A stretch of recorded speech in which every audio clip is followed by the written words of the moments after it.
Good morning, everyone. Welcome to Coffee with the Pastor. We're starting the second day of Seek the Face of the Master, not his hand. Psalm 16, you will show me the path of life. In your presence is the fullness of joy. At your right hand are pleasures forevermore. I don't sound like that we're talking about new tires for the car.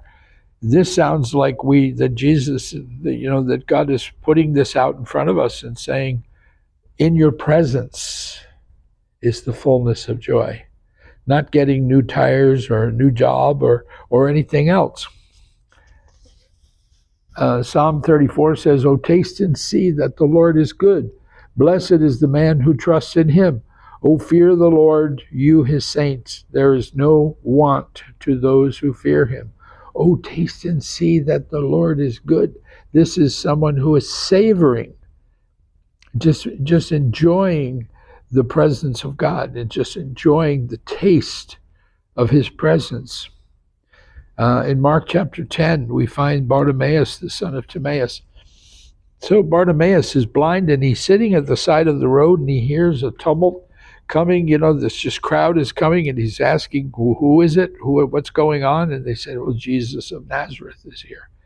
And that's when Bartimaeus decides, I've got to get Jesus' attention. If I don't get him right now, I'm not going to be God. So he starts yelling, and of course we know they tell him to sit down, and he yells the louder. Well, Jesus calls him over and says, what do you want? Now he sees that this is a blind man that needs to be led over.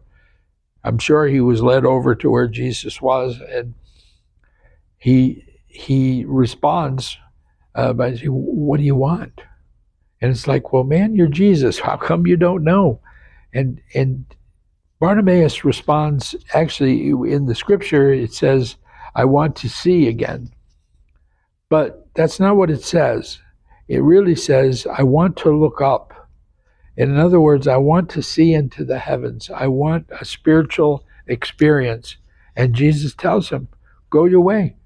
Your faith has made you well. But Bartimaeus doesn't just leave. He follows Jesus in the way. That's what the Bible tells us, that he follows Jesus in the way. That this is a spiritual commitment. This isn't him just getting better and going to his house. This is him changing his life. In Luke 17, you have the story of the 10 lepers. And, they yell from a distance because they're lepers. And they yell and they tell him, Jesus, can you touch us? Can you help us? And so he says, go and show yourself to the priest. You're all healed. And as they go down the road, they get healed. Well, one guy realizes he's now healed, and he runs back, and he's a Samaritan. He's a foreigner. And he comes back and throws himself at the feet of Jesus and thanks him.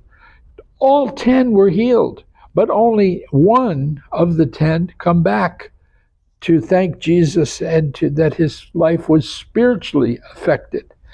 The other 9 just went about their business and probably tell their friends, this guy healed us. I don't know who he was, and, we're better now. And, that's not what Jesus wants. He wants to change your life spiritually. One was focused on Thanksgiving. Only one was not focused on what happened, but who did it. God bless you, and we'll see you again next time.